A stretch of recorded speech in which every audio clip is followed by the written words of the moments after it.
사랑하는 성도님들, 여러분이 생각하시는 이 세상에서 가장 행복한 사람은 어떤 사람일까요? 여러분, 누가 가장 행복한 사람 같으세요?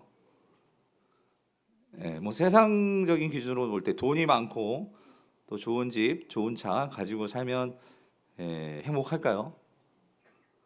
뭐 행복하다고 하시는 분도 있을 수 있겠지만 세상 사람들은 근데 여러분 가장 행복한 사람은요, 그러니까 자신이 사랑받는 존재임을 알고 그리고 누군가를 사랑할 수 있는 그 대상이 있는 사람이 아닐까.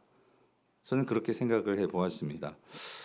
제가 이번 안식월 동안 계속 이렇게 곱씹고 생각했던 그 질문이 뭐였냐면 이거였거든요. 과연 나는 행복한 목사인가? 예, 나는 정말 행복한 목사인가? 이런 질문을 가지고 안식월을 보냈는데요. 제가 이 질문에 대한 대답을 제가 미국에 있을 때 한 목사님 가정에서 이렇게 머물렀는데 그 집에 머무를 때 그 이 한 인형을 봤어요. 이 인형이 뭐냐면 토이 스토리 2의 이 주인공인 이 우디. 여기 사진에 보시면 가운데 있는 이 카우보이 인형, 그게 주인공이거든요. 제가 그 인형을 딱 보고 아 맞아 그거지 하고 생각했었는데 그게 뭐냐면 그러니까 이 내용이 이런 내용이에요. 여기 그 앤디라는 애가 있어요. 걔가 이제 여기 있는 장난감 다 주인이고 장난감들이 많은데 그 앤디라는 이 꼬마애가 정말 좋아하는 장난감이 뭐였냐면 이 가운데에 있는 이 카우보이 인형이었어요. 근데 이 카우보이 인형을 가지고 놀다가 얘가 팔이 이렇게 찢겨 나가요. 인형이 찢어져가지고 그래서 이제 이 앤디라는 애가 이 인형을 되게 사랑해서 그럴 수도 있겠고 아무튼 그 자기 선반에다 이제 이렇게 올려놓은 거예요. 올려놓고 그렇게 지내다 보니까 뭐 이렇게 선반에만 있다 보니까 이제 처음에는 이렇게 지켜보기도 했지만 점점 시간이 가니까 좀 잊혀지잖아요. 다른 장난감 가가지고 놀게 되고 그러면서 이제 벌어지는 일인데 그 한 장난감 수집가가 나와요. 이제 걔가 이제 이 우디라는 인형에게 뭐 그런 말을 합니다. 이런 말을 뭐라고 하냐면 이런 거예요. 너는 단순한 장난감이 아니야. 너는 고가의 수집품이야. 일본 박물관에 전시되면 너는 영원히 기억될 수 있어라고 말하면서 그러니까 이 집에서 나와가지고 이제 일본 박물관에 가자 이렇게 꼬시는 뭐 그런 내용이에요. 만화 영화니까 뭐 상상적으로. 하여튼 여러분 상상해 보세요. 아무튼 그랬거든요. 그래가지고 이 우디가 막 고민을 하는 거예요. 왜 그러냐면 한때는 이렇게 자기가 이렇게 인기 많은 그런 장난감이고 그랬는데 이게 이 팔이 찢어지니까 이제 앤디도 얘를 조금 이렇게 소홀히 하고 하니까 마음이 좀 상했는지. 근데 이제 일본 박물관에 가면 막 사람들이 이 자기가 정말 고가의 수집품이니까 사람들이 막 바라볼 것이며 관심을 받지 않을까 이런 생각을 하니까 아 그래 그럼 내가 이 집을 나와버릴까 뭐 이런 이젠 생각을 하고 있었어요. 그래서 그래 이 집을 나가자 뭐 이렇게 결단을 내린 그때에 이 우디라는 이 인형의 친구인 그 옆에 있는 우주선 우주인 같이 생긴 이 친구가 버즈인데 이 버즈라는 친구가 찾아와서 이 말을 합니다. 그 말이 뭐냐면 이런 말을 해요. 우디 너는 수집품이 아니야. 너는 한 아이에게 행복을 주는 장난감이야. 우리가 존재하는 이유는 사랑받고 사랑하기 때문이야. 라는 이 말을 해주는 거예요. 그랬을 때 이 우디가 딱 그 말을 듣고 이제 결정을 내리죠. 아, 그치.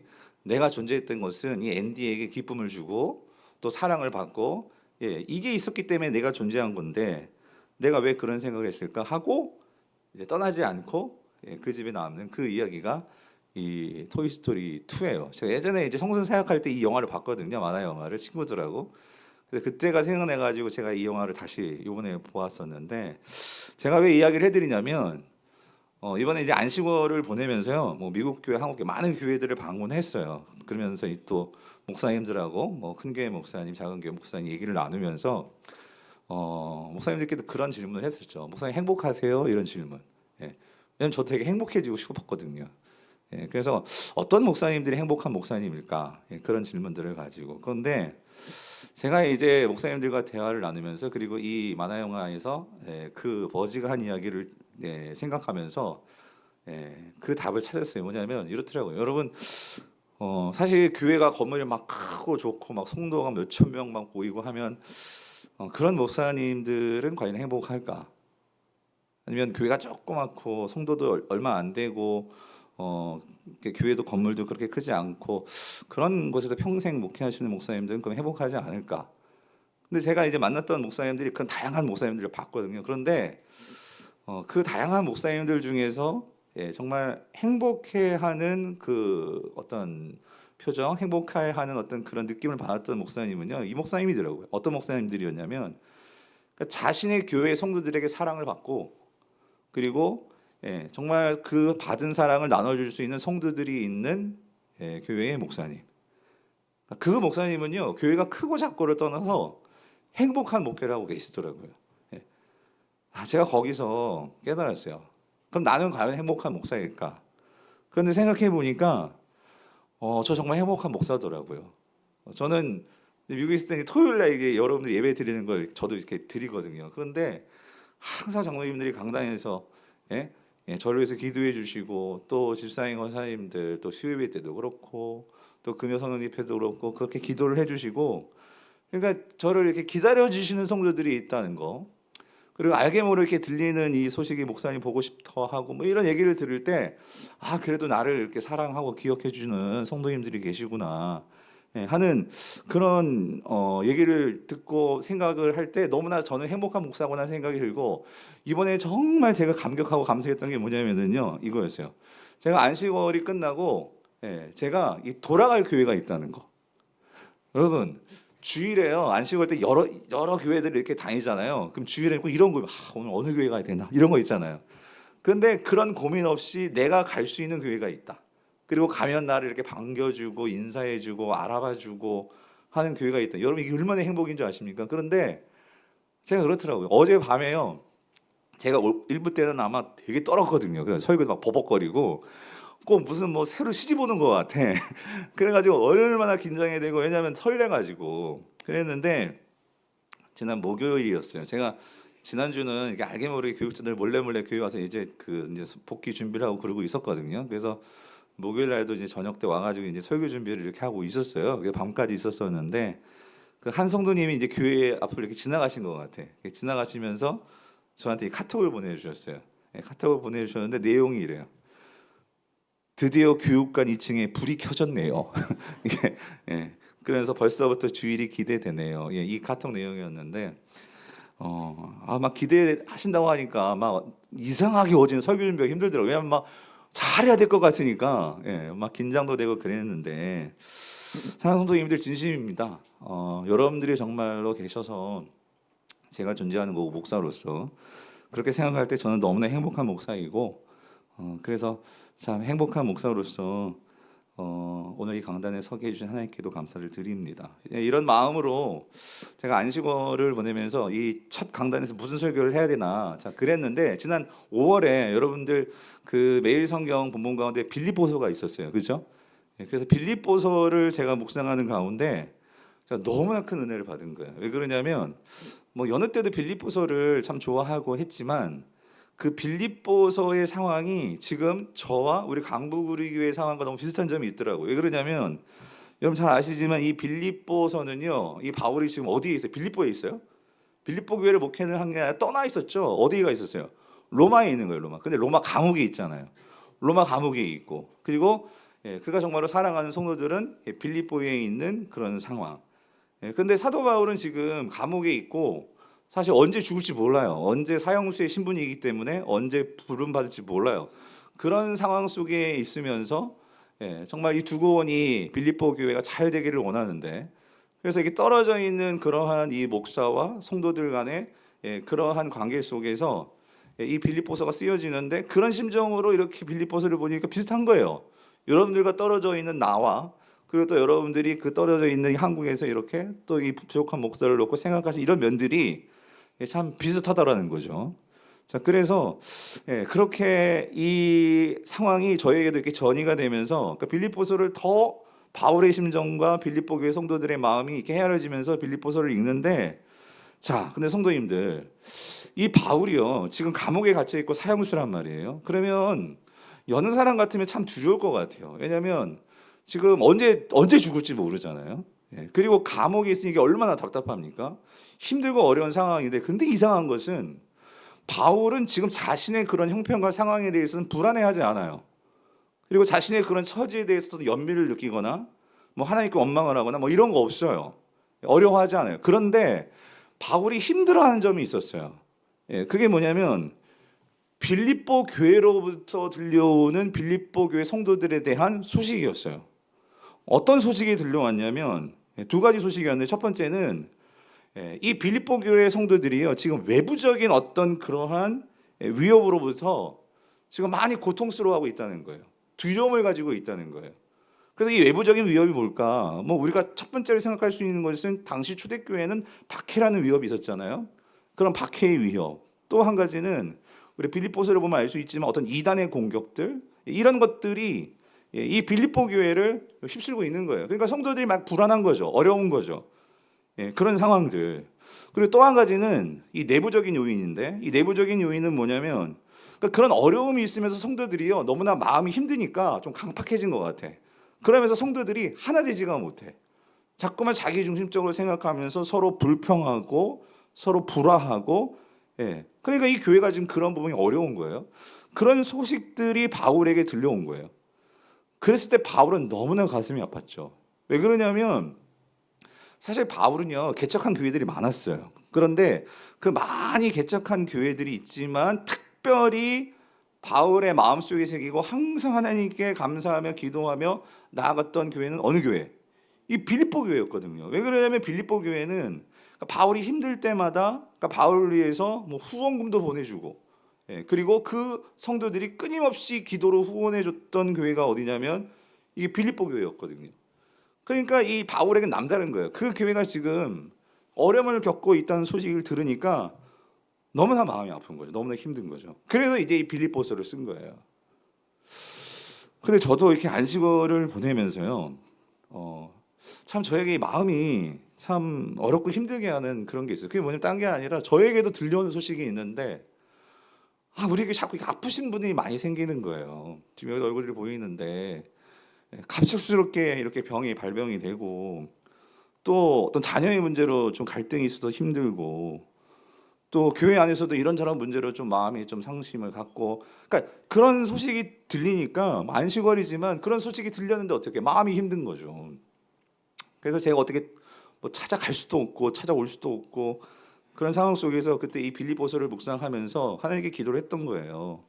하나님, 다시 이분들이 정말 다시 일어나야 되는데 정말 이분들에게 정말 일어날 수 있는 그런 힘을 주어 주시옵소서. 근데 그러면서 관심을 가진 게 뭐냐, 바울이 어떻게 했나, 그런 성도들 이런 소식을 들었을 때 바울이 어떻게 했나, 그럴 때 들려주는 메시지가 오늘 본문이더라는 거예요. 저는 바라기는 오늘 본문이 지금 오늘 이 자리에도 제가 알게 모르게 또 여러분들 속에 있는 어떤 그런 어려움들이 있으신 성도님들, 정말 죽음의 공포, 사실 바울이 지금 그런 상황이잖아요. 또 어려운 상황이잖아요. 감옥이라는 그런 상황 속에서도 이거를 뚫고 나갈 수 있는 그 힘을 가졌다면, 그 힘이 오늘 주님이 주신 말씀으로 여러분들에게도 힘으로 다가올 수 있게 되기를 축원합니다. 그래서 바울이 말하는 그렇게 힘들고 어렵고 죽음이 바로 내 앞에 있을지라도, 감옥에 있을지라도 내가 살아갈 이유와 그 확신과 그 힘은 오늘 본문 20절 21절 말씀이더라고요. 우리 같이 한번 이 말씀을 다시 한번 읽어보겠습니다. 시작. 나의 간절한 기대와 소망을 따라 아무 일에든지 부끄러워하지 아니하고 지금도 전과 같이 온전히 담대하여 살든지 죽든지 내 몸에서 그리스도가 존귀하게 되게 하려 하나니, 이는 내게 사는 것이 그리스도니 죽는 것도 유익함이라. 아멘. 여러분 충분히 상상이 되시죠? 지금 바울이 감옥에서 어떤 신분으로 있다고요? 어떤 신분? 사형수. 언제 죽을지 몰라요. 언제 죽을지. 근데 살든지 죽든지, 바울은요 죽음에 너무 연연하지 않아요. 그 죽음을 초월해서 살든지 죽든지 그거 상관하지 않고 내가 정말로 살아가는 나에게는 분명한 이유가 있다. 그래서 여러분이 빌립보서를 읽어보면 아시겠지만 빌립보서는요, 바울은요 자신의 어떤 그런 상황 때문에 삶이 무너지지가 않아요. 삶이 엉망이 되지가 않아요. 삶이 분명한 표대를 향해서 그는요 그 달려가는 삶을 사도 바울은 살 수 있어요. 그 이유가 뭐냐는 거예요. 저는 이게 궁금했어요. 이유가 뭐냐는 거예요. 그랬을 때 그 이유가 21절이에요. 이는 내게 사는 것이 누구라고요? 그리스도니. 그러니까 죽는 것도 유익하다. 이 무슨 말이에요? 죽음을 개의치 않는다. 그러니까 죽음이 나에게는 두렵지 않다. 이게 진짜 이게 큰 거죠. 어떻게 죽음이 두렵지 않을까? 여러분 죽음에 한번 맞닥뜨려 보셨습니까? 뭐 제가 나중에 한번 말하겠지만 제가 미국에서 개한테 물려가지고요, 셰퍼드한테 뭐 하여튼 그런 일이 있었는데 여러분 얼마나 무서운지 아세요? 그런데 여러분 다 개한테 물리니까 이 광경병 아니야 하면서 나 죽는 거 아니야? 막 인터넷 찾기 시작하더라고요. 예? 사람이 죽음 앞에 직면하면은요 누구나 두려워요. 그런데 어떻게 이게 흔들리지 않을 수 있냐 그 소리예요. 근데 여러분 바울은 분명히 얘기하죠. 그럴 수 있는 것은 내게 사는 것이 누구라고요? 그리스도이기 때문이다 그 소리예요. 자, 근데 여러분 내 안에 사는 것이 그리스도다. 그렇기 때문에 난 죽음도 두렵지 않다. 여러분 이게 좀 와 닿으세요? 이 말이? 여러분 안에도 그리스도가 사십니까? 그 이유 그 의미가 뭡니까? 그리스도가 산다는 의미가 뭐예요? 그래서 제가 이게 궁금해서요. 도대체 그리스도가 내 안에 산다는 게 조금 더 직접적으로 이게 어떤 의미일까? 이게 궁금하더라고요. 자, 근데 여러분 이 그리스도가 내 안에 산다는 이게 뭐냐면요. 이거는 이제 신학자들은 이제 이것들을 막 이제 풀어내죠. 그래서 신학적으로 그리스도가 내 안에 사는 것을 뭐라고 신학적으로 설명하면 그거를요. 예수 그리스도와 성도의 연합의 신비라고 말을 해요. 연합. 그리스도가 사는 것, 그러니까 내 안에 그리스도가 사는 것, 나와 그리스도와 함께 사는 것, 이거를 그리스도와 성도의 연합의 신비라고 하는데 이 말이 더 좀 어렵죠. 연합의 신비? 뭐가 신비야? 근데 예수님은요 이런 그 개념을 아주 그러니까 우리 그림 언어로 이해할 수 있게 설명하시는데 그게 비유거든요. 성도 그리스도가 내 안에 산다. 이 의미를 예수님 어떻게 설명하셨냐면 요한복음 15장이에요. 15장에 보면 거기 포도나무 비유가 나오죠. 그 포도나무 비유에서 예수님 이렇게 설명하세요. 요한복음 15장 5절 말씀이에요. 같이 읽어볼게요. 시작. 나는 포도나무요 너희는 가지라.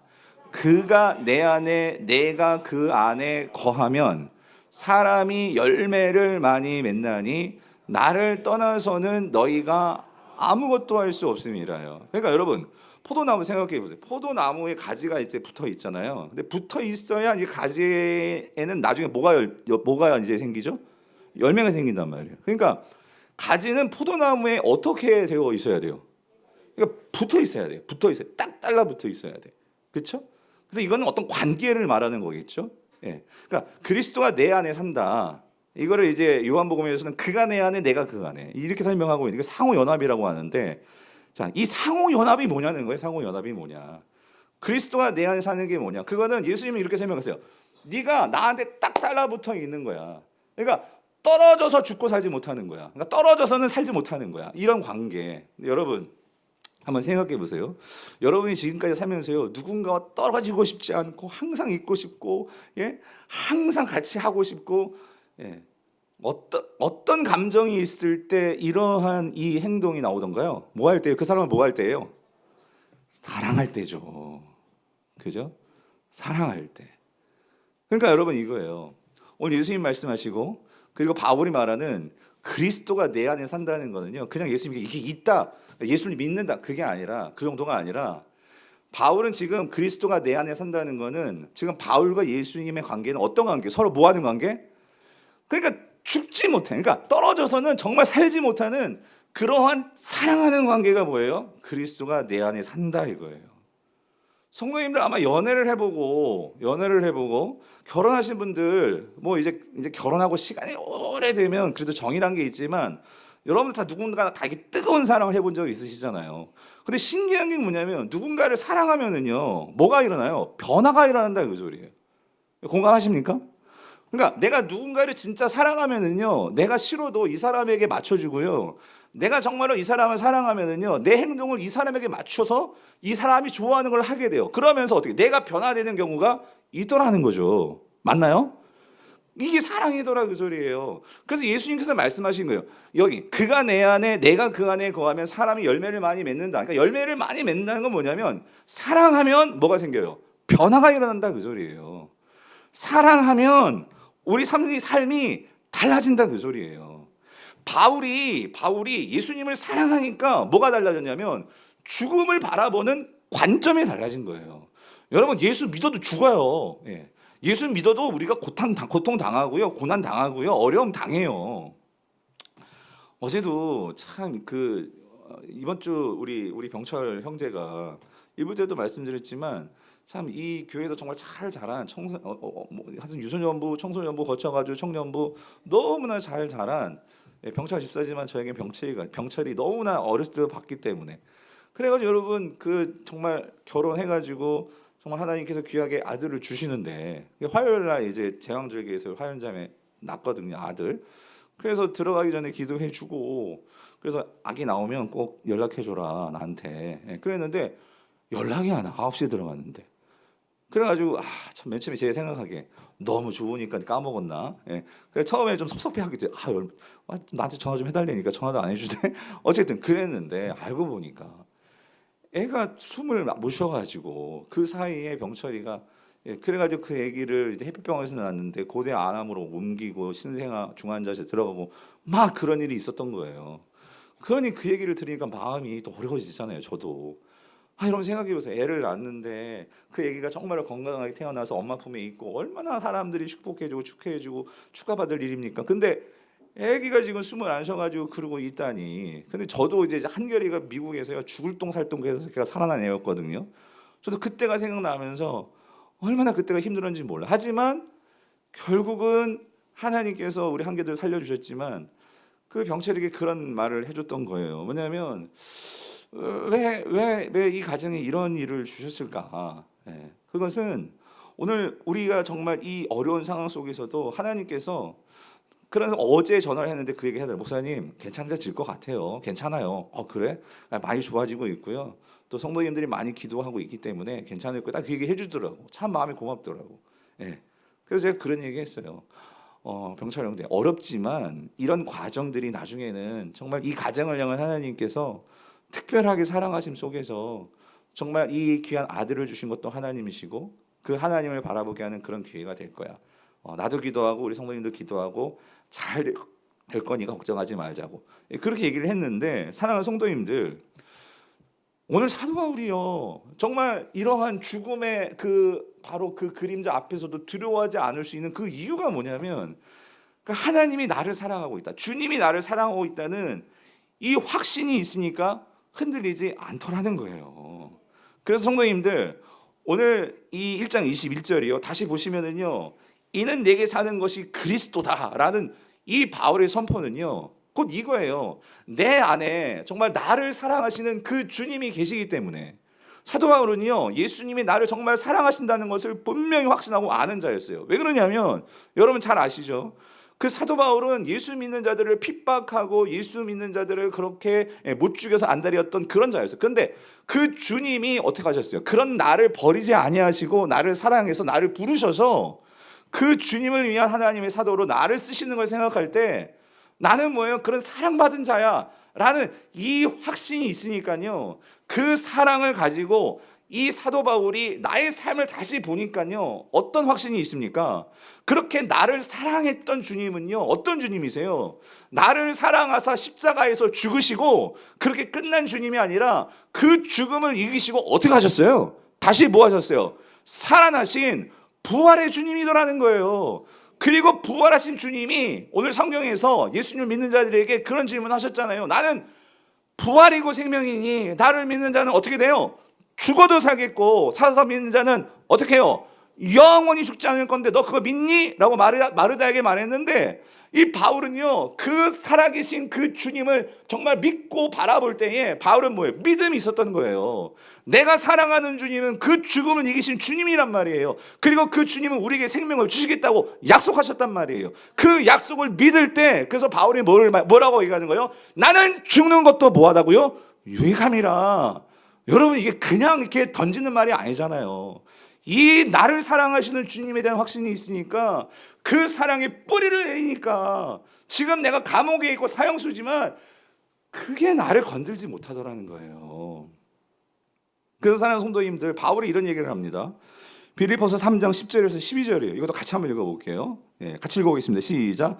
내가 그리스도와 그 부활의 권능과 그 고난의 참여함을 알고자 하여 그의 죽으심을 본받아 어떻게 해서든지 죽은 자 가운데서 부활에 이르려 하노니 내가 이미 얻었다 함도 아니요 온전히 이루었담도 아니라 오직 내가 그리스도 예수께 잡힌 바 된 그것을 잡으려고 달려가노라요. 사랑하는 성도님 보세요. 사도 바울은요, 그 다메섹 도상에서 그 예수 믿는 자들 핍박하고 잡으러 가는 그 도중에 그 다메섹 도상에서 누굴 만났어요? 누굴 만났죠? 부활하신 주님을 만났잖아요. 그래서 그 부활하신 주님이 사울아 사울아 너 왜 자꾸 나를 이렇게 핍박하니? 당신 누구십니까? 나는 네가 핍박하는 바로 그 예수야 라고 말했을 때 거기서 꼬꾸라졌잖아요. 예? 내 앞에 나타나신 그 예수가 죽고 끝난 줄 알았는데 살아서 나타난 거예요. 그리고 그 주님이 뭐래요? 내가 널 쓸 거야. 너를 이방인을 향한 나의 그릇으로 사용할 거야 라고 바울을 내치지 아니하시고 그를 사도로 불러주심을 사도 바울이 경험했잖아요. 그랬을 때 바울이 거기서 뭘 경험했냐고요? 12절을 말씀하시죠. 예수님이 나를 뭐예요? 버리지 아니하시고 예수님이 나를 어떻게 해요? 붙잡으셨다고 소리예요. 세상은 나를 그냥 가나 뭐 하나 그냥 내버려 둘지 모르지만 주님은 나를 그냥 내버리지 아니하시고 나를 어떻게 해요? 붙잡으시는 분. 그러므로 사도 바울이 말하는 예수님이 나를 붙잡으신 거, 여러분 이게 뭡니까? 이게 사랑이더라 그 소리예요. 주님이 나를 사랑하시더라 그 소리예요. 주님과의 관계에서 나는 사랑받을 거 아무 조건이 없어요. 그런데 그 주님이 나를 사랑하셔서 나를 붙잡으셨다 그 소리예요. 사랑하는 성도님들, 제가 아무리 생각해봐도요, 아까도 말씀드렸지만 그거예요. 제가 다시 여기 설 수 있는 것은요, 여러분들이 저를 내치지 않고, 예? 그럴 일도 없겠지만, 그러니까 여러분들이 나를 사랑해 주시고 기다려 주시고, 아니에요? 예? 그게 있으니까 쓰는 거잖아요. 그런데 여러분 그거 아세요? 그것이 곧 여러분을 통한 하나님의 사랑이더라고요. 저에게는 오늘 여러분들이 지금 여기 앉아 있는 거 있잖아요. 여러분 그냥 앉아 있는 것 같지만 여러분 그게 그냥 앉아 있는 것 같으세요? 여러분 여기 어떻게 앉아 있게 되셨어요? 그게 뭐 다른 사람들의 뭐 어떤 협박이든지 아니면 안 나오면 가만 안 둬 모르겠어요. 뭐 그런 것이 있을 수도 있겠지만 여러분들이 결과론적으로 보면 여기 앉아 있는 것은요, 예수님이 하나님이 여러분을 뭐 하고 계시는 거예요? 붙잡고 계시기 때문이에요. 붙잡으시니까 여기 있지. 여러분 붙잡지 않으면 다 도망가죠. 다 이 좋은 날. 근데 요즘 날이 더워가지고 어디 가도 고생이에요. 이 좋은 날 여러분들 어디 다 산으로 들으러 가죠. 붙잡고 계시기 때문이에요. 아멘이십니까? 사도 바울은요, 나를 붙잡고 계시는 그 부활의 권능의 주님을 너무나 감격으로 그는 믿었어요. 근데 여기 한 가지 중요한 게 있어요. 오늘 사도 바울이 뭐라고 말하냐면 10절에서요. 그 예수님이 나를 그렇게 붙잡고 계시는데, 자, 그 예수께 잡힌 바 된 그것을 잡고 계시는데 그냥 거기서 끝나는 게 아니라 나도 그것을 뭐 하려고? 잡으려고 어떻게 한대요? 달려간다는 거예요. 여러분 이게 무슨 말인지 되십니까? 주님이 나를 사랑하시는데 여러분 이 중에 하나님이 사랑이시고 주님이 나를 사랑하는 거 모르신 분이 누가 있어요? 다 안다 그 소리예요. 근데 여러분 중요한 건 이거예요. 사도 바울의 삶이 죽음 앞에서도 그가 정말로 무너지지 않고 그의 삶이 꼿꼿하게 설 수 있는 그 이유가 뭘까? 그것은요, 주님이 나를 정말 붙들고 계시는데 나도 가만히 있지 않고 그 사랑을 어떻게 하려고? 딱 붙잡으려고 나도 뭐 한다는 거예요? 달려간다 그 소리예요. 아멘이십니까? 사랑하는 성도님들, 구원은요 하나님의 강권적인 사랑으로 우리가 구원을 받는 거예요. 아멘이십니까? 우리가 주님 붙들어서 구원받는 게 아니고요, 주님이 이미 우리를 붙들고 계시기 때문에 우리가 구원받는 겁니다. 아멘이십니까? 자, 근데 중요한 건 이거예요. 왜 우리는 주님의 그 사랑을 경험하지 못하고, 주님이 나를 사랑한다고 하시는데도 나는 왜 주님의 사랑을 경험하지 못하고, 왜 내 삶의 변화가 없고, 나는 죽음 앞에서 항상 이렇게 무너지고 좌절하고 불안해하고, 나는 왜 항상 이렇게 뭔가 사랑받지 못하는 것처럼 생각하고, 그래서 맨날 비교심에 열등감에 이렇게 왜 자꾸 흔들리나? 여러분 왜 그런 줄 아세요? 제가 오늘 이 12절에서 분명히 이유를 알겠더라고. 왜 그러냐면요, 이거예요. 주님이 나를 붙들고 계시는데, 여러분 한번 생각해 보세요. 내가 지금요 낭떠러지에서 지금 떨어져가지고 주님이 나를 이렇게 붙들고 계세요. 붙들고 있는데 여러분 이런 인생길에서 정말 벼랑이 많고 유혹이 많고 정말 이 세상의 것들이 우리를 어떻게든지 그 주님에게서 떨어지게 만든 이 세상에 살고 있는데 주님이 나를 붙들고 계시는데, 여러분 영화에서 그런 거 봤잖아요. 낭떠러지의 주인공이 이렇게 그 떨어지고 있는 사람 붙잡고 있는데, 그러면 내가 그 손을 어떻게 잡아야 돼요? 한 손으로 이렇게 잡으면 돼요? 어떻게 잡아야 돼요? 두 손으로 나도 잡고 나도 그 손 붙들고 올라가려고 어떻게 해야 돼요? 힘을 써야 되잖아요. 오늘 우리의 문제는 뭔지 아십니까? 주님이 우리를 사랑해서 우리를 붙잡고 계시는데 우리는요, 우리의 손을, 두 손을 주님을 딱 붙들어야 되는데 한 손은 주님 붙들고 있어. 그래서 그래도 매달리고 있는 거예요. 근데 나머지 한 손은 뭐 하고 있냐면 오만 세상의 것들 자꾸 붙들려고 하고 있는 거예요. 예? 그러니까 힘들더라고요.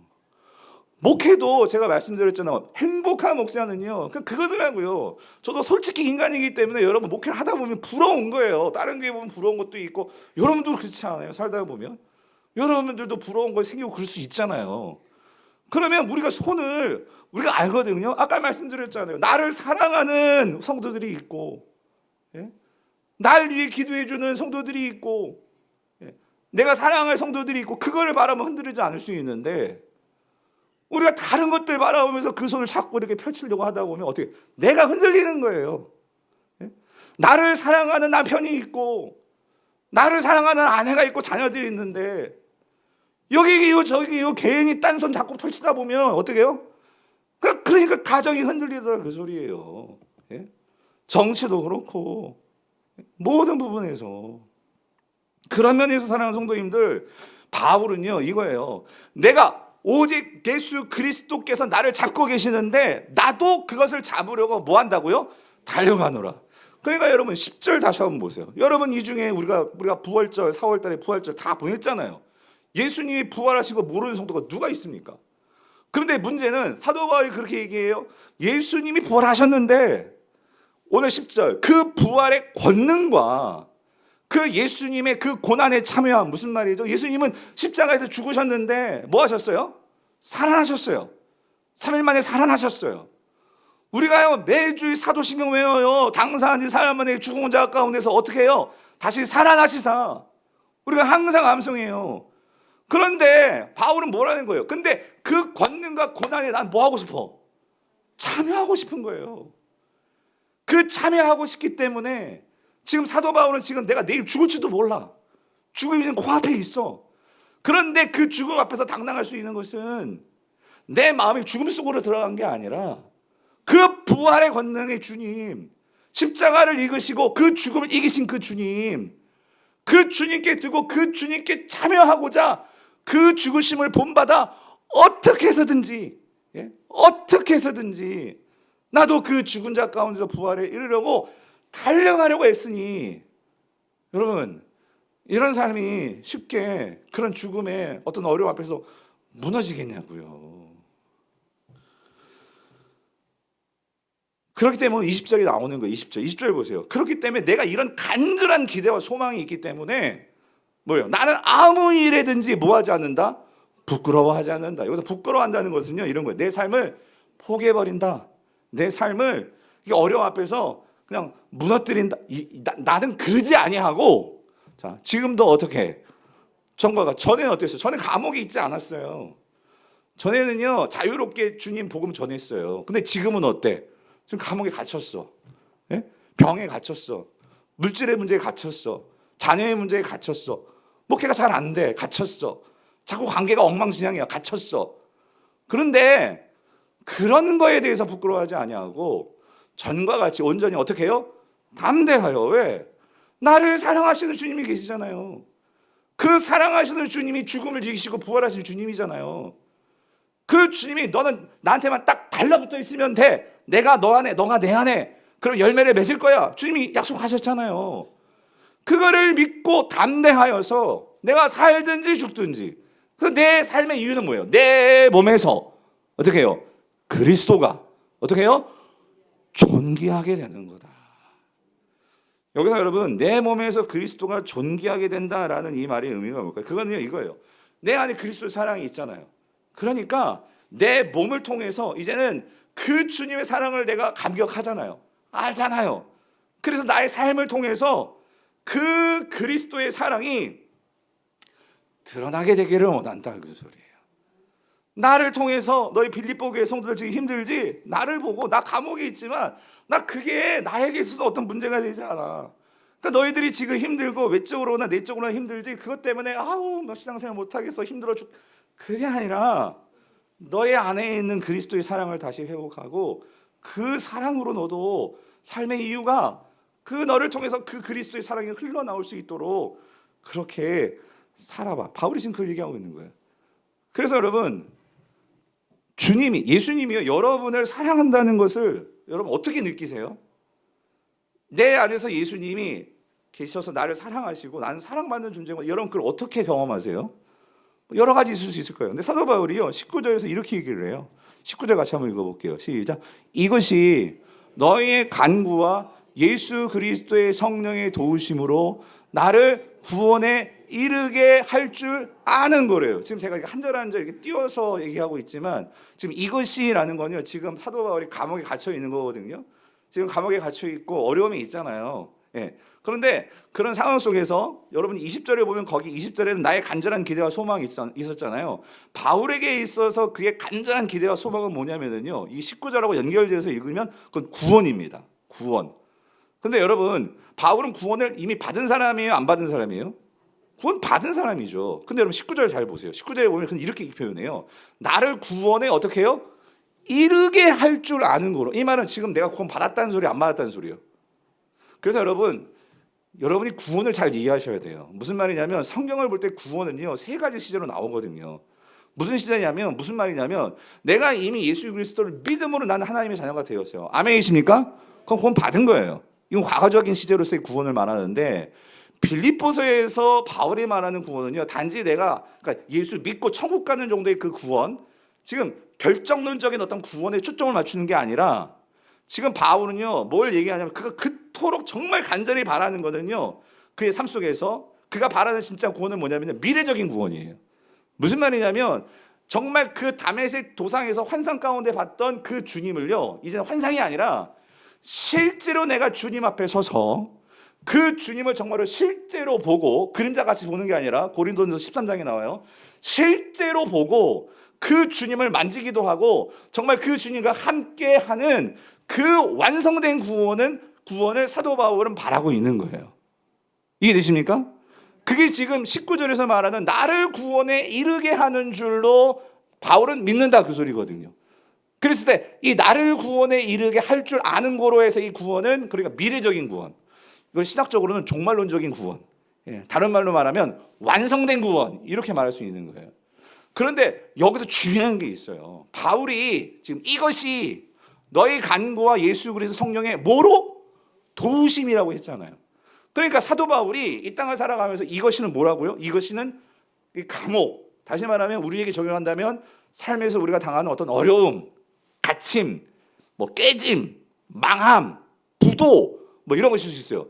근데 그런 것들이 있을지라도 내가 정말 그 예수 그리스도 앞에 서도록 나의 신앙이 흔들리지 않고 끝까지 신앙의 경주를 잘 달려갈 수 있게 하는 그 힘의 원동력은, 바울에게는 내 안에 누가 산다고요? 예수 그리스도가 사신다. 그래서 내 안에 예수 그리스도가 산다는 의미는 뭐예요? 바울은 예수님과 어떤 관계에 있다? 사랑의 관계가 있다. 나는 사랑받고 있다. 그래서 이 바울이 예수님께 사랑받고 있다는 것을 어떻게 아느냐? 2가지를 말하는 거예요. 뭐냐면요, 너희의 간구와 예수 그리스도의 성령의 그 도우심으로 나는 구원의 완성, 내가 구원에 완주할 것을 나는 믿는다, 그 말이거든요. 잘 따라오고 계시죠? 그래서 제가 이거 말씀드렸어요. 뭐냐면, 우리가 예수님의 사랑을 내가 받고 있다는 것을 우리가 어떻게 경험하느냐, 2가지로 경험할 수 있어요. 바울이 말하는 거, 첫 번째는요, 보이는 사랑을 경험할 수 있고, 보이지 않는 것으로 경험할 수 있는데, 보이는 사랑은 뭐냐면요, 예수 믿는 사람들을 통해서 내가 사랑을 받는 거예요. 그게 뭐냐면, 지금 바울이 감옥에 갇혀서 어려움에 당했잖아요. 이 바울을 위해서 누가 기도하고 있어요? 빌립보 교회 성도들이 기도하고 있는 거예요. 바울은요 그거를 경험하고 있는 거예요. 제가 경험했어요. 이 목사를 위해서, 부족한 목사를 위해서 그 강내에서 장로님들이 항상 기도해 주시고, 우리 중보기도 팀 항상 기도해 주고 계시는 것을 제가 경험하는 거예요. 왜냐면 걔 물론 살아났거든요, 여러분. 아무런 이상 없이. 진짜 웃지만 저는 심각했거든요. 아무런 문제 없이. 뿐만 아니라 이렇게 안식월을 잘 마치고 돌아올 수 있었던 것, 다 여러분들이 기도해 주신 거. 그런 여러분들의 기도가 저에게 얼마나 나를 사랑하는지를 깨닫게 되는 거죠. 그게 너희의 간구와. 두 번째, 성령의 도우심. 그러면서 이렇게 말씀을 읽고 정말 내가 다시 이 복귀를 생각하면서 내가 어떻게 복귀를 해야 될지, 그럴 때 성령님께서 내 마음속에 주시는 생각들, 마음들, 이런 것들이 있을 때, 내가 뭔데 부족한데도 지금까지도 이렇게 나를 봐주시고 또 인정해 주시고 세워주시는 우리 성도님들, 강복우리 교회가 있어서 내가 돌아갈 수 있는 거, 이 모든 것들이 성령님의 도우심이구나, 성령님의 도우심이 있기 때문에 내가 목회를 하는구나, 그걸 깨닫는다, 그 소리예요. 그런 것이 있기 때문에 나는 그런 것들을 통해서 힘들고 어려울 때도 있지만 견뎌내므로 나도 모르게 점점 예수님을 닮아가면서 결국 내가 어디 앞에 서게 되는 거예요? 다시 오실 그 예수 그리스도 앞에 서게 될 줄 저는 믿습니다. 여러분도 마찬가지다, 그 소리예요. 그래서 제가 이거를 묵상하는 가운데 이게 참 마음에 와닿더라고요. 뭐냐면 여러분, 그러니까 나를 구원에 이르게 할 줄 아는 거로 20절 보니까 나의 간절한 기대와 소망을 따라 아무 일에든지 부끄러워하지 아니하고 지금도 온 전과 같이 온전히 담대하여 살든지 죽든지 결국 내 몸에서 누가 드러나요? 그리스도가 드러나는 삶을 살기를 원한다. 그러니까 이게 우리의 삶의 이유가 돼야 한다는 거죠. 근데 여러분, 이 말씀을 딱 묵상하는 가운데 딱 이 일이 딱 생각이 났어요. 여러분들 잘 아시니까 저거 이해하고 들어주십시오. 우리가 또 계속 기도해야 되고. 미국에 하여튼 있는데 이 백정숙 권사님이 다치셨다는 얘기를 듣고요, 정말 깜짝 놀랐어요. 여러분, 나이도 80이서 어른이신데. 근데 여러분 잘 아시잖아요. 고관절, 저희 그 와이프의 그 할머니도 이 고관절 때문에 결국 돌아가셨거든요. 근데 이게 잘못되면 어르신들 이게 정말 큰 사고 날 수 있잖아요. 이거 나가시고 팔 부러지시고. 근데 제가요, 그 사연을 듣고 참, 여러분 아시죠? 아시는 분은 아실 거예요. 이 어르신이 왜 그렇게 사고를 당했나. 근데 하나님은요, 이게 일하심이 참 독특하신 것도 같기도 해요. 뭐냐면 백정동 권사님 항상 예배 가운데 빠지지 않고 나오시는, 어느 이부 예배 드리는데 우리 찬양대 가비 찬양하는데 그날따라 왜 이렇게 그 가운이 이렇게 남루해 보이고 뭔가 가운을 좀 이렇게 바꿔주고 싶고 한 마음이 막 드는데, 그게 뭐예요? 여러분 그런 마음 들 때가 있으십니까? 거의 없으실 거예요. 보이는 분들만 보여요, 여러분. 그게 뭐냐, 하나님께서 마음을 주셨기 때문이에요. 그런 마음을 주시니까 저거를 해야 되는데, 그래서 하나님께서 저걸 바꾸라고 하는가 보다, 이분이 또 그걸 받으신 거예요. 그래가지고 제가 얘기를 들어보니까 이게 그냥 어디 동네 마실다가 넘어진 것도 아니고, 여러분들은 이렇게 젊은이들은 다 인터넷 뱅킹 이런 스마트폰 다 할 수도 있는데, 이게 어르신이니까 돈을 붙여줘야 되니까 찬양대 회계한테 붙이는지 교회를 붙이는 건 잘 모르겠지만 아무튼 그 돈을 붙여주려고 은행에 가시다가 미끄러져가지고 그냥 고관절 나가고 팔 부러지고 한 거예요. 여러분, 이거 세상적으로 생각하면 어떻게 이해하시겠어요? 하나님을 위해서, 교회를 위해서, 그것도 남의 돈 아니고 내 돈 쓰겠다는데, 좋은 일 하겠다고 가는데 거기서 왜 미끄러져요? 미끄러진다고 치더라도 왜 부러지고 왜 그 일이 생겨요? 그러니까 이게 세상 사람들 같으면 진짜 재수 없다, 이게 뭐냐 막 그럴 수 있겠는데, 제가 참 그래도 참 우리 권사님 귀하다라는 생각이 드는 게 뭐냐면, 저한테 그 말씀을 해주시는, 목사님 제가 거기서 딱 넘어졌는데 원망이 나오지 않더라는 거예요. 원망이. 하나님 왜 나를 이렇게 만드셨어요? 이런 생각이 전혀 들지 않고 거기서 딱 들었던 생각은 뭐냐면, 권사님이 그러시더라고. 너 교만하지 마라. 이거요. 네가 하는 거 아니야. 네 돈으로 네가 하는 거 아니야. 라고 하나님께서 딱 말씀해 주신 걸 자기가 받으셨다는 거예요. 그거를 딱 받는 순간, 여러분 그런 말씀 들으면 어떤 생각 드실 것 같아요? 하나님 그거 너무한 거 아니에요? 이런 생각 들지 않으시겠어요? 근데 권사님이 그러시더라고요. 그러면서 그렇게 해가지고 수술하고 계속 병상에 누워있고 하는데, 네가 한 거 아니야, 너 교만하지 마, 교만하면 안 돼, 이 말씀을 주시고 생각을 주시는데, 그런데 거기에서 이 권사님이 뭐가 깨달아졌냐면 이걸 깨달으셨대요. 저한테 딱 하신 말이에요. 하나님이 나를 사랑하고 계시는구나. 사랑하시기 때문에 그러시는 거구나. 그러면서 권사님이 그러세요. 목사님, 내가 정말 새벽기도도 빠지지 않고 나오고 금요기도 빠지지 않고 나오고 주일 예배도 아시잖아요. 알죠, 권사님. 근데 목사님, 내가요 정말 많이 회개했어요. 권사님 뭘 회개를 하시기에 더 회개를 하세요? 내가 진짜 예배 빠지지 않고 그렇게 모든 예배 나왔지만 그런 생각이 드셨다는 거예요. 내가 진짜 하나님을 사랑하고 예배를 했나? 모든 예배는 빠지지 않고 그렇게 앉아 있었지만, 내가 진짜 하나님 사랑하는 마음으로 정말 그 자리에 앉아 있었던 거, 이게 회개가 되시더라는 거예요. 그러면서 권사님이 그러세요. 그렇게 회개하고 그렇게 앉아 있는데 정말 마음속에 드는 생각은 딱 그거래요. 하나님이 진짜 나를 많이 사랑하고 계시는구나. 또 한 가지, 이 말씀 꼭 하시더라고. 그러면서 또 한 가지는 그 하나님이 나를 정말 많이 사랑하시는구나를 또 어떻게 느끼셨냐면 많은 분들이 오고 가셨대요. 그리고 많은 분들이 자기를 위해서 기도하고 계시는 것을 본인이 느끼고 계시대요. 왜냐하면 그 어르신이 고관절, 이거 좀 위험한 건데도 그 병원에서요, 이 고관절이 어떻게 그렇게 잘 붙었고, 예? 회복이 되게 빠르시다는 거예요. 권사님도 여기는 안 아프시는지 팔이 많이 아프시대. 그럼 팔을 위해서 좀 기도해 주십시오. 그런데 그러니까 그걸 봐서 회복이 참 빠른데, 그러니까 다 이게 성도들이 나를 위해서 기도해 주시고, 목사님이 기도해 주시고, 장로님들이 기도해 주시고, 그러니까 그런 사랑이 정말 내가 뭐라고 이런 사랑을 받고 있나라는 게 느껴지시다는 거예요. 그러면서 저에게 이 말씀을 하시더라고요. 그러면서 목사님, 내가 소망이 생겼어요. 왜냐하면 하나님께서 나를 여기 살려주신 것은 분명히 이유가 있으신 것 같아요. 그러면서 이 말씀하세요. 목사님, 내가 남은 삶이 주님 앞에 부끄럽지 않도록 주님 앞에서 그리고 교회를 위해서 그렇게 잘 쓰임 받다가 주님 앞에 갈 수 있도록 기도해 주세요. 네. 여러분, 정말 제가 그 얘기 들으면서요, 참 많이 눈물이 나더라고요.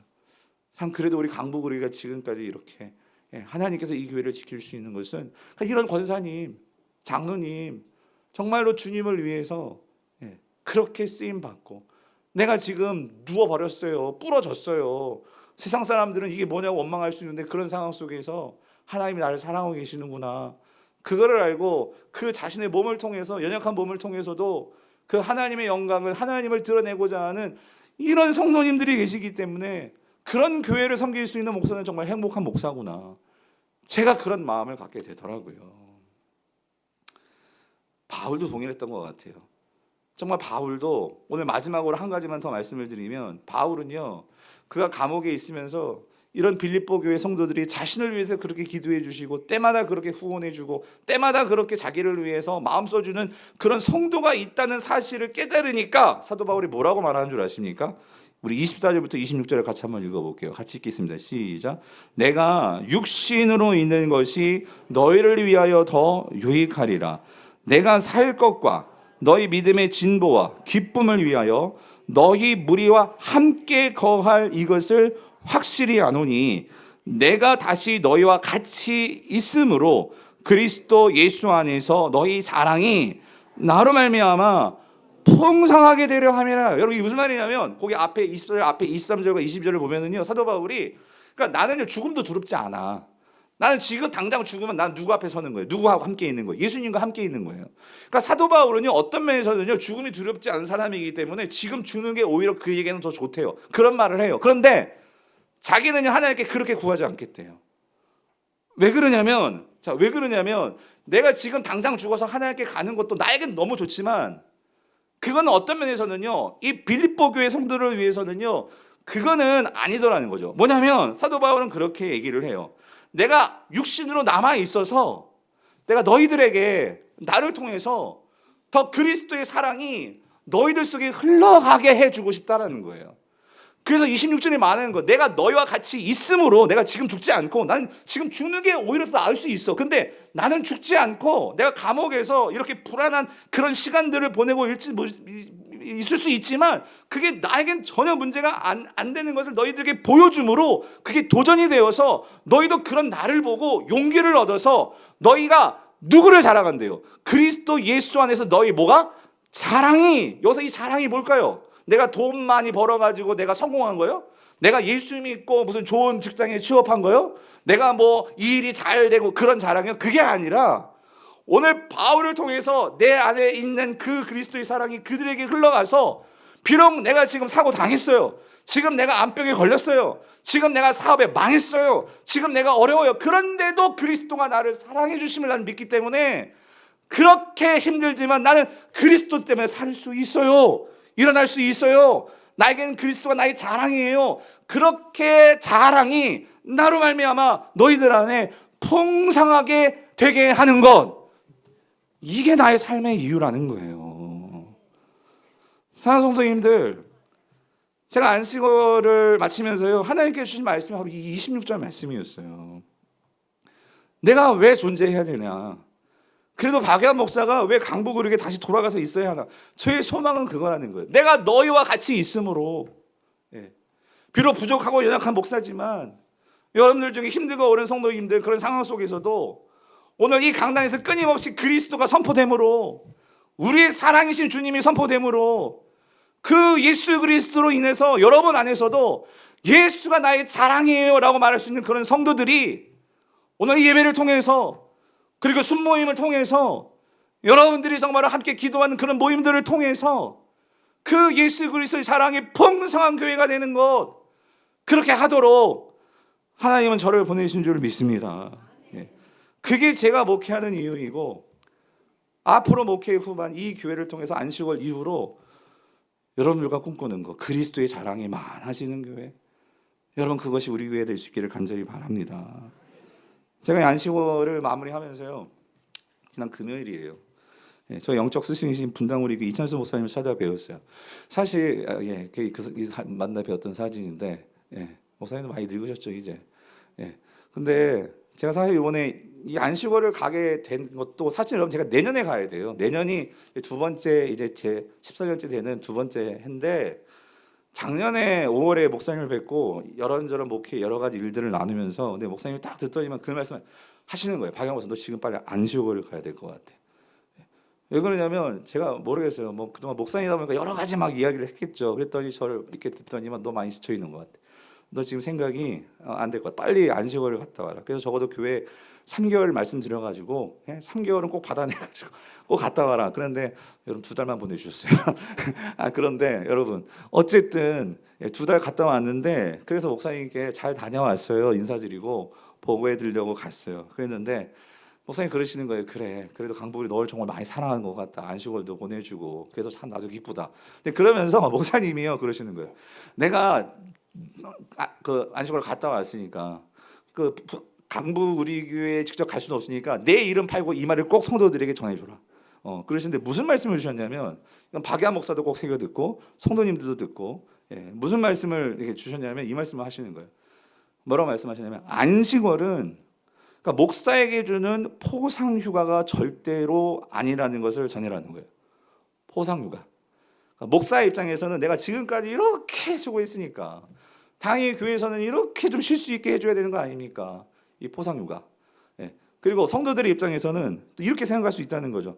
아니 나도 교회를 위해서 이렇게 봉사하고 섬겼는데, 아니 목사님은 안식월이 있고, 왜 나는 쉬지도 못하고, 이게 뭐냐고 이렇게 생각하면 안 된다는 거죠. 왜 그러냐면 목사님이 그러시는 거예요. 목사님도 안식월 1년 갔다 오셨잖아요.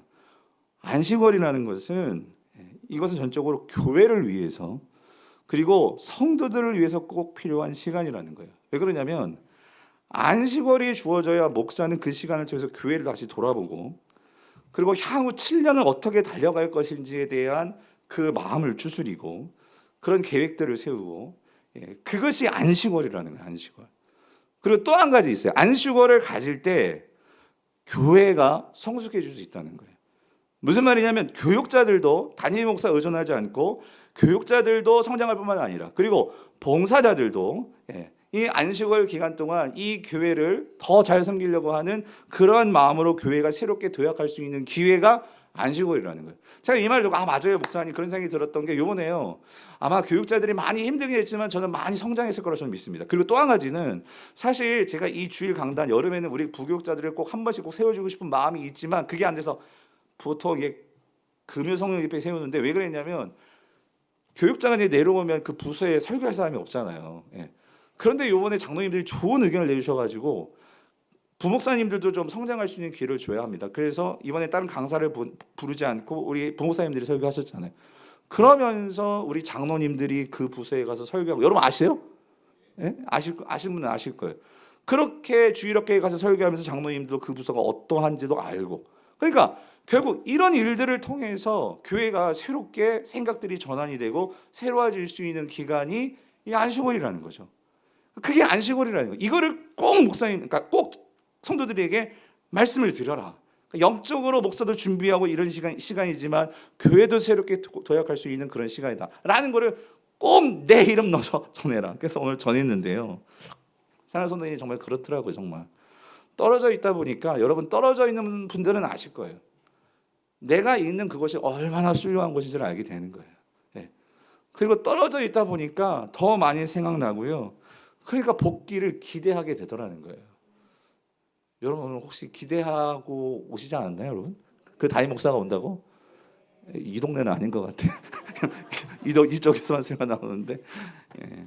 사랑하는 성도님들 말씀을 맺겠습니다. 우리가 살아가는 이유는요. 그래서 이거예요. 사랑받고 사랑 주는 관계가 가장 행복한 거예요. 예수님이 나를 사랑하사 나를 위하여 자기 자신을 버리셨어요. 우리가 그 사랑을 정말로 안다면 여러분 답은 나와요. 그럼 난 어떻게 살아야 될까? 그 주님의 사랑을 가지고 내가 어떻게 살아가야 될까? 그래서 그 사랑으로 충만해지면 사랑하는 사람들은요. 어떤 고난도 어떤 환난도 이겨낼 수 있는 거예요. 바라기는 우리 사랑하는 모든 성도님들 그런 사랑 안에서 우리 함께 성장하고 성숙해 나가는 우리 강북 우리 교회 성도님 될 수 있기를 주님의 이름으로 축원드립니다. 오늘